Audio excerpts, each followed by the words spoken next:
pessoa que assiste o meu canal, seja bem-vindo novamente a mais um vídeo. E como eu adoro fofoca, eu tô aqui mais uma vez pra falar da vida dos outros. Só que hoje eu vou falar da vida desse cara aqui, Dom Pedro II. E cara, ele foi tão sensacional, que até voto pra presidente dos Estados Unidos ele recebeu. Então, sem mais delongas, como toda boa história pra ser bem contada precisa começar do começo, vamos ao vídeo.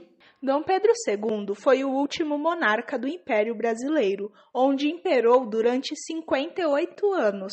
Era o filho caçula de Dom Pedro I e um carioca legítimo. Pedro II se tornou imperador aos 5 anos de idade, por conta da abdicação de seu pai ao trono e seu retorno a Portugal. Quando criança, Pedro presenciou muitas intrigas palacianas e disputas políticas intensas, e essas situações tiveram um grande impacto na formação de seu caráter. Conhecido por ter uma grande devoção ao país e ao seu povo, Pedro também ficou conhecido por ser um grande incentivador do conhecimento, da cultura e das ciências. Nunca deixava de enaltecer as paisagens brasileiras. Dom Pedro II, o último imperador do Brasil, nasceu no dia 2 de dezembro de 1825 e, como a maioria dos Bragança, o menino também recebeu um nome curioso, de tão grande. O seu nome completo era Pedro de Alcântara João Carlos Leopoldo Salvador Bibiano Francisco Xavier de Paula Leocádio Miguel Gabriel Rafael Gonzaga de Bragança Habsburgo Lorena e Bourbon. Foi o primeiro filho homem de Dom Pedro I e Leopoldina a sobreviver à infância. Sua mãe Leopoldina faleceu 9 dias após ter dado à luz ao menino, que devido à ausência de sua mãe, criou uma forte ligação com Amélia, a segunda esposa de seu pai.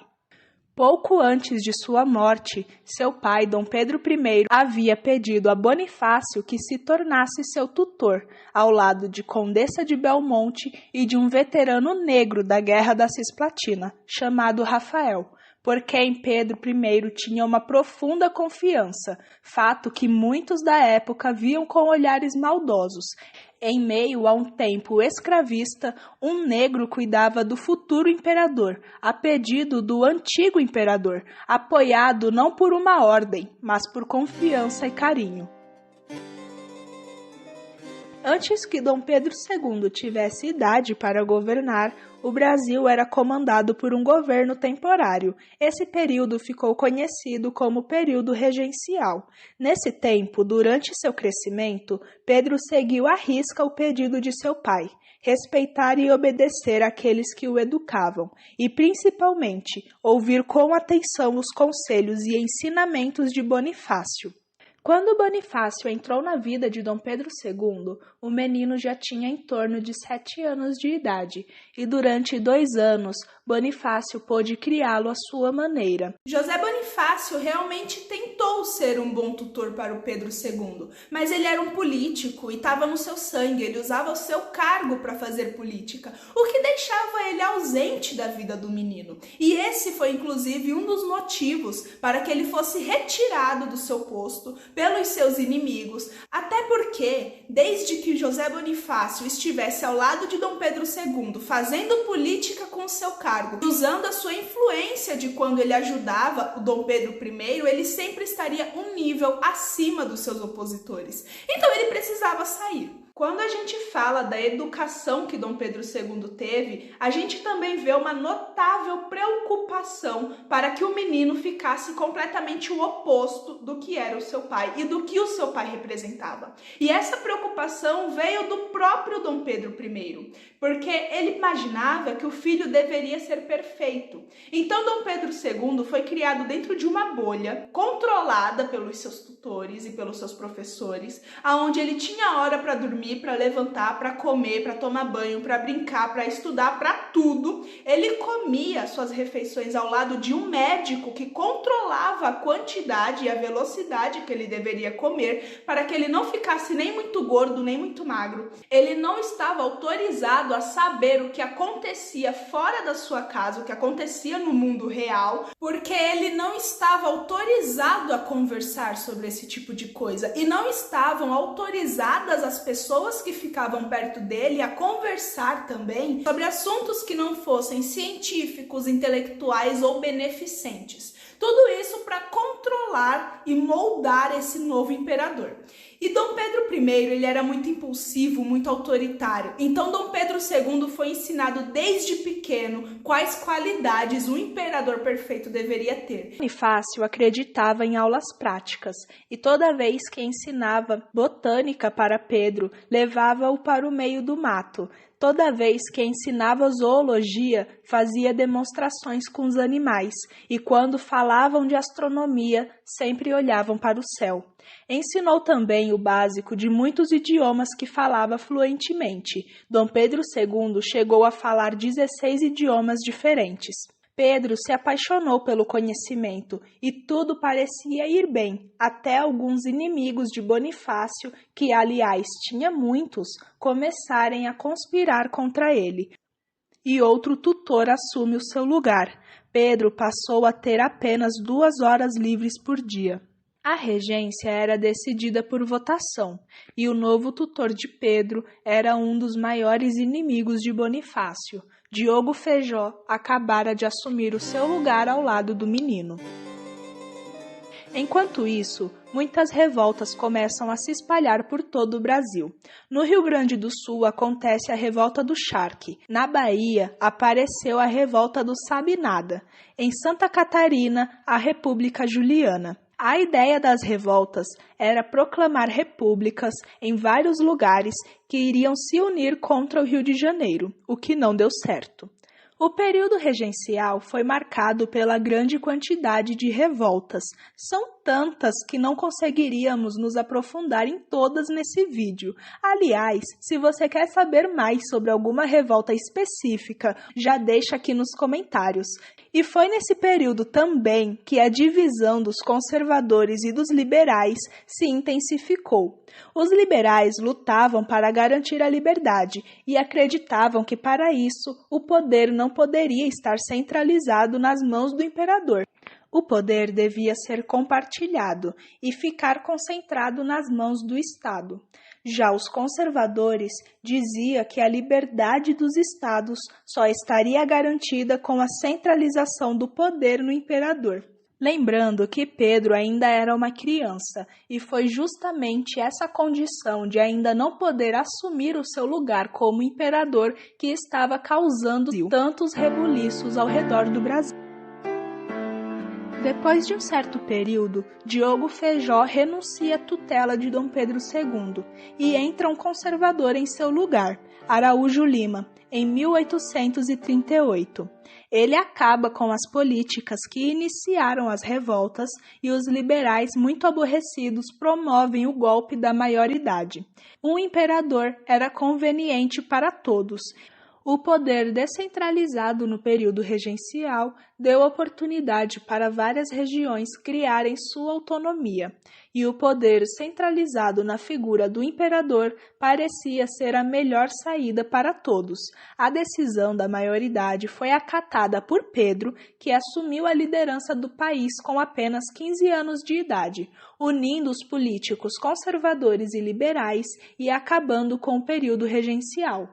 Com isso, Pedro conseguiu acalmar os ânimos e as revoltas populares. Esse evento ficou marcado na história como o golpe da maioridade. Com a maioridade declarada e o poder do imperador, Pedro ainda precisava se casar. A história do casamento de Dom Pedro II ela é interessante porque todo mundo acha que ele foi realmente o oposto de seu pai em tudo, né? Que ele teve um casamento perfeito, que ele amava a esposa dele, que eles eram muito próximos, eles realmente eram muito próximos. Mas Dom Pedro II, ele como é que eu posso dizer? Ele traiu bastante, assim, igual o seu pai. Ele tinha esse lado um pouquinho cafajeste que ele puxou do seu pai. Mas ele, ao contrário do seu pai, conseguiu esconder as traições. A esposa escolhida era italiana, Teresa Cristina. Foi imperatriz do Brasil até a proclamação da República. Os dois se casaram por procuração e pouco tempo após o casamento perderam um filho ainda prematuro, mas não demorou muito até Teresa engravidar novamente e nascer a princesa Isabel. Apesar de ter acalmado as revoltas civis, Pedro ainda precisava lidar com alguns conflitos, como, por exemplo, a Revolução Farroupilha, que ainda se apresentava como um risco para o Império. Para acabar de vez com essa revolta, que já durava 10 anos, Pedro envia Luís Alves, o futuro Duque de Caxias, por já ter interferido com sucesso em outras revoltas.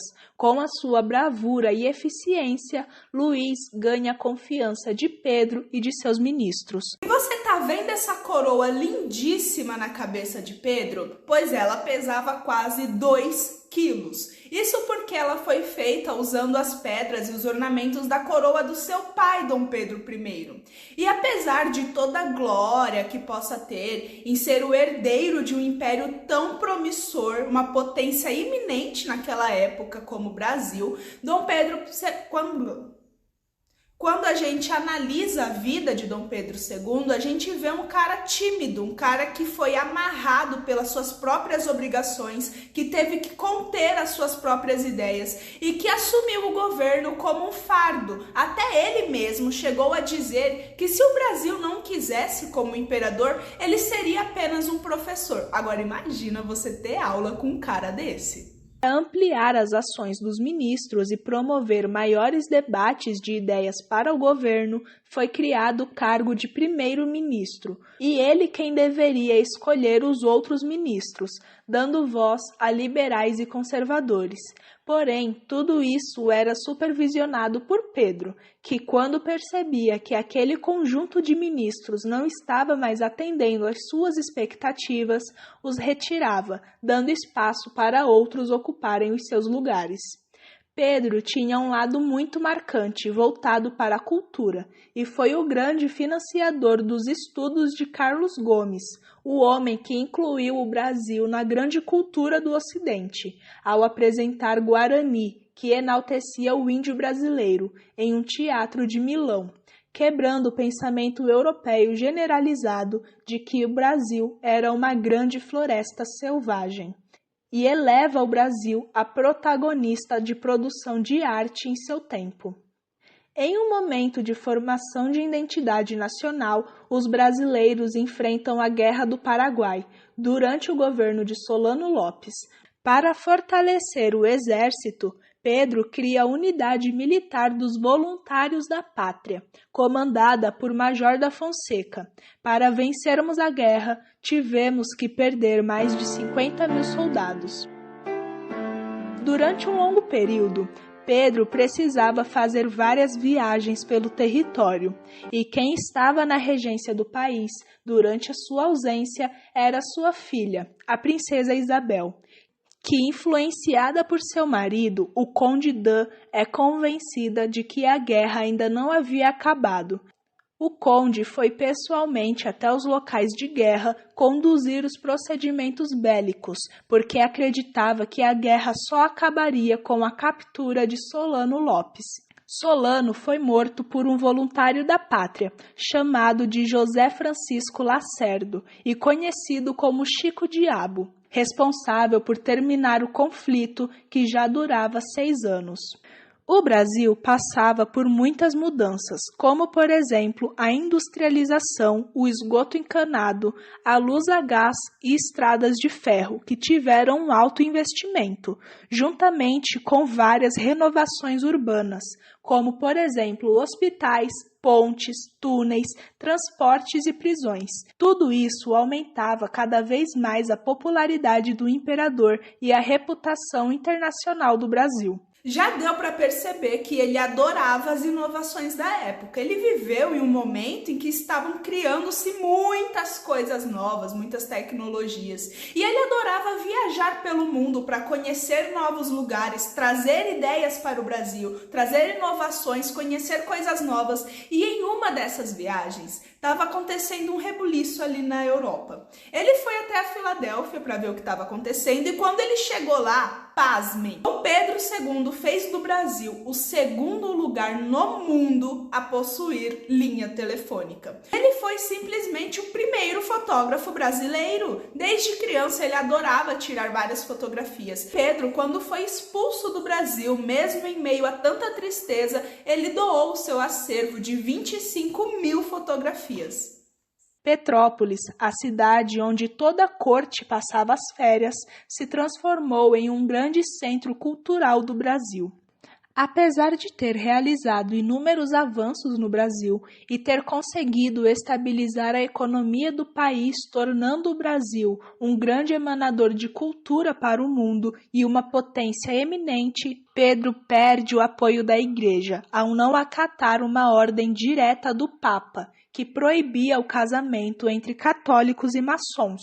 Pedro prende e submete um bispo que se recusou a realizar uma das cerimônias matrimoniais entre essas partes, e ao perder o apoio dos católicos que ficaram horrorizados com a atitude do imperador, Pedro substitui o gabinete do primeiro-ministro e coloca sua confiança em Duque de Caxias, que decide que a melhor opção é libertar e se desculpar com os bispos que foram presos, para evitar uma crise maior. Mesmo com essa atitude, Pedro não conseguiu recuperar o apoio da maioria dos católicos da época. Pedro também apoiava a abolição da escravidão no Brasil, mesmo que esse assunto fosse muito delicado para ser discutido naquele momento, logo após a Guerra Civil Americana. Os políticos entendiam que por conta da divisão intensa entre os que eram contra e os que eram a favor da escravidão no Brasil, se ela fosse totalmente abolida, o mesmo aconteceria aqui no nosso território. A essa altura, Pedro já era um homem de idade e estava muito doente. Precisou partir para realizar o seu tratamento e deixou o futuro do Brasil nas mãos da princesa Isabel. Isabel foi uma grande defensora abolicionista, assim como seu pai, e articulando acordos políticos, públicos e privados a favor dos que eram escravizados, Isabel abriu mão de sua própria posição para assinar a lei que declarava a escravidão extinta no Brasil, e as festas de comemoração desse ato duraram mais de uma semana. Foi o maior evento do segundo reinado do Brasil. Dentre os vários destaques do governo de Pedro está a Guerra do Paraguai. Por quê? Porque foi nessa guerra que os movimentos republicanos começaram a ganhar mais intensidade, mais visibilidade, começaram a ganhar força e todo mundo começou a meio que desacreditar, mais ou menos assim, de Dom Pedro II. Até que chegou um momento em que os republicanos declararam a república, Pedro foi expulso do Brasil. De cara, ele realmente achou que ele poderia conversar, resolver a situação, que seria algo passageiro, até porque ele viveu o seu governo em meio a diversos conflitos, diversas guerras, e até o momento em que ele recebeu um aviso. Ele tinha 24 horas para deixar o Brasil ou haveriam consequências. E aí ele se viu obrigado, após uma vida de abdicação e dedicação, a ir para Portugal com toda a sua família, até que ele decidiu de Portugal ir para Paris e morreu sozinho de pneumonia. Quando ele morreu, meu amigo, esse lugar chamado Brasil ficou uma loucura política, parecia uma batalha. E essas batalhas, esses conflitos políticos impediram os restos mortais de Dom Pedro de retornarem e serem sepultados no seu próprio território, no lugar onde ele nasceu e cresceu, governou e foi morrer em outro lugar. Sabe quando que o corpo de Dom Pedro conseguiu voltar para o Brasil? Em 1921. E até que pelo menos receberam ele com umas celebrações, umas comemorações, mas mesmo assim é bizarro como impediram até os restos mortais dele a retornar. Dom Pedro II, que se ressentia de sua posição no Brasil, Brasil e não permitiu a execução de nenhuma medida que fosse contra sua remoção do governo e também não demonstrou apoio a qualquer tentativa de restabelecimento da monarquia, sua reputação só foi restaurada algumas décadas após a sua morte, quando seus restos mortais foram trazidos de volta ao Brasil. E assim chega ao fim a história de um grande homem, literalmente muito grande, porque o cara tinha quase 2 metros de altura. Mas assim chega ao fim a história de Dom Pedro II. Se você gostou, já curte, se inscreve aqui no canal, porque eu ainda tenho muita coisa pra te falar. E como eu sempre digo, eu quero te ver aqui no próximo vídeo. Então, um beijo e até a próxima.